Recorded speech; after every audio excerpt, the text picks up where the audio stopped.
Tayo muna tayo. Chona? Anong Chona? You don't know me? I'm freaking Reggie! Ang twin sister ni Chona. Oo. Akala ko ba nasa US ka?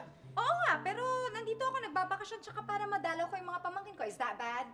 No, that's freaking okay. Uy, Tita Reddy nandito. Hi! Hello. Hi! Tamang-tama sinabi ni nanay noon, magkamukha sila. Oh. Hi, kiss naman ako dyan. Okay. Kasi yung mga kamuninap ang lalagkit ninyo. Naglalaro po kami ni na tatay eh. Naglalaro kayo ng tatay nyo? Opo. Oh my gosh, look at this place! Parang dinaanan ng tornado. Medyo nagkatuwaan kasi kami, kaya naman pag nalalaro, nagugulo yung mga gamit. Ay naku kids, mabuti pa maligo muna kayo. Ha? Ang Oo. lalagkit nyo eh. Mga bata, maligo muna kayo. Sige na. Ligo muna.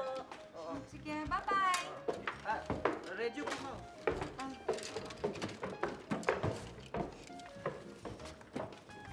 Hoy, Douglas.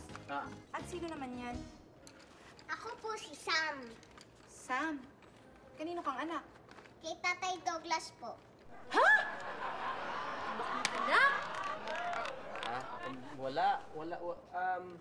Actually, anak ko siya. Pero hindi ko siya anak. Douglas, baka mas maganda ko ako magpaliwanag. You see, Sam is the anak of Douglas, but not with another woman. But Sam is not the child of Chona also because Sam was nabubuhay already before Chona passed away. So, there you understand, comprehend this? No.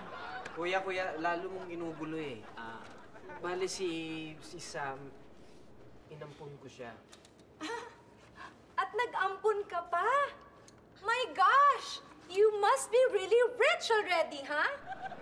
No, we're freaking poor.